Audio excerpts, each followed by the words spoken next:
Everyone makes mistakes. It's an inevitable part of life, and no one is immune to it. From small errors to significant blunders, mistakes are woven into the fabric of our existence. It's part of being human. Our imperfections and errors are what make us unique and relatable.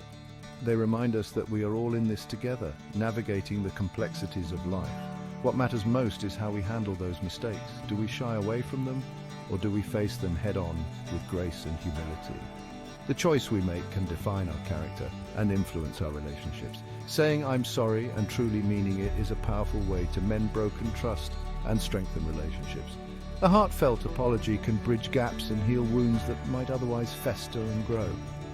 Think about a time when someone apologized to you sincerely. How did it make you feel? Chances are it brought a sense of relief and a pathway to reconciliation. It probably made you feel better and helped you move on. Forgiveness is equally important. It's not just about letting the other person off the hook. It's about freeing yourself from the burden of anger and resentment. It's a gift you give yourself. By choosing to forgive, you are choosing peace over conflict and serenity over turmoil. When you forgive, you release anger and resentment, allowing yourself to heal and move forward.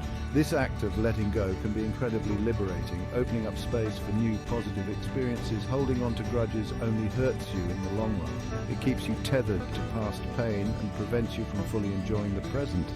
It creates stress and negativity. The emotional weight of a grudge can be exhausting, affecting your mental and physical well-being. Learning to apologize and forgive are essential skills for a happier and more peaceful life. These skills can transform conflicts into opportunities for growth and understanding, fostering a more harmonious existence.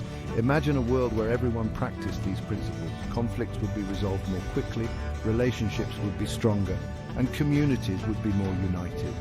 Personal growth often comes from these moments of vulnerability and honesty. By admitting our faults and forgiving others, we become better versions of ourselves. It's also crucial to teach these values to the younger generation. Children who learn the importance of apology and forgiveness are more likely to grow into compassionate and understanding adults. In the end, the power of saying sorry and letting go can create a ripple effect, leading to a more compassionate and empathetic world. So, the next time you find yourself in a situation where an apology or forgiveness is needed, remember the profound impact it can have.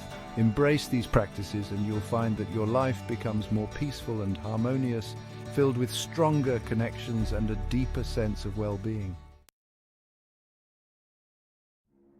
Forgiveness is not about saying what the person did was okay. It's not about condoning their actions or pretending that the hurt never happened. Instead, it's about acknowledging the pain and choosing to release it. It's about freeing yourself from anger and resentment. Holding on to these negative emotions can weigh you down and prevent you from experiencing true peace and happiness.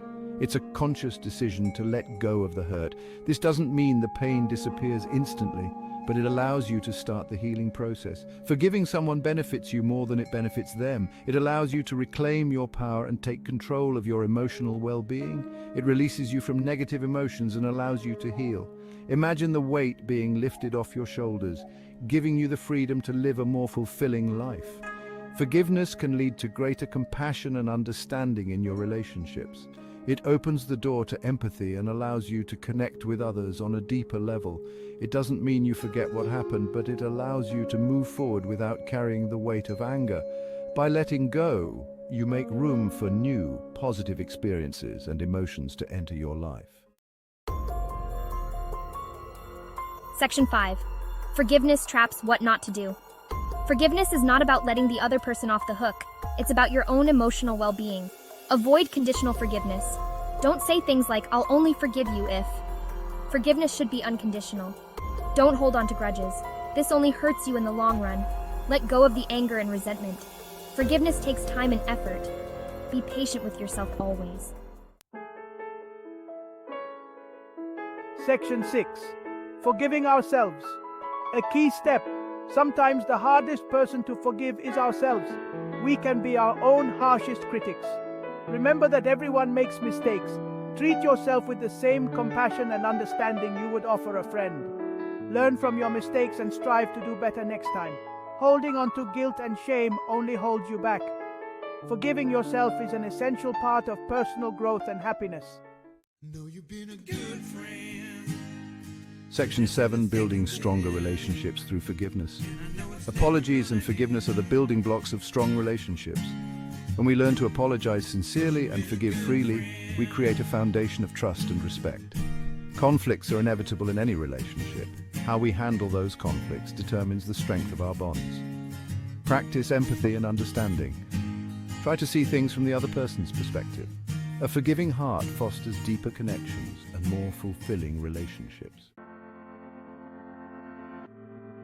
Section 9, practicing forgiveness in everyday life. Start by making a conscious effort to forgive small transgressions.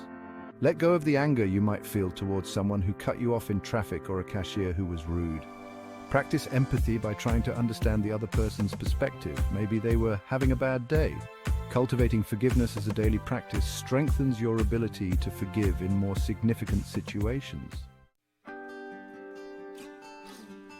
Section 10, conclusion.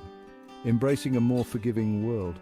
Imagine a world where people readily apologized for their mistakes and forgave each other freely. Picture a society where the act of saying, "I'm sorry," is not seen as a sign of weakness, but as a strength, a testament to one's character and integrity.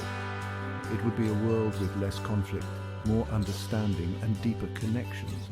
In such a world, misunderstandings would be resolved with empathy, and relationships would be mended with genuine care and concern. While we can't control the actions of others, we can control our own responses. We have the power to choose how we react to situations, and that choice can make all the difference. By taking a moment to reflect on our own actions and responses, we can foster a culture of forgiveness and understanding. It's about recognizing our own faults and being willing to make amends.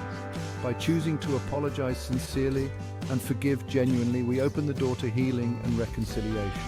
This act of humility and grace can transform not only our own lives, but also the lives of those around us. We contribute to creating a more compassionate and harmonious world. Every act of forgiveness, every sincere apology, adds a ripple of positivity that can spread far and wide. Let's strive to make apology and forgiveness the norm, not the exception. By doing so, we can build a community where understanding and compassion are at the forefront, paving the way for a brighter, more connected future.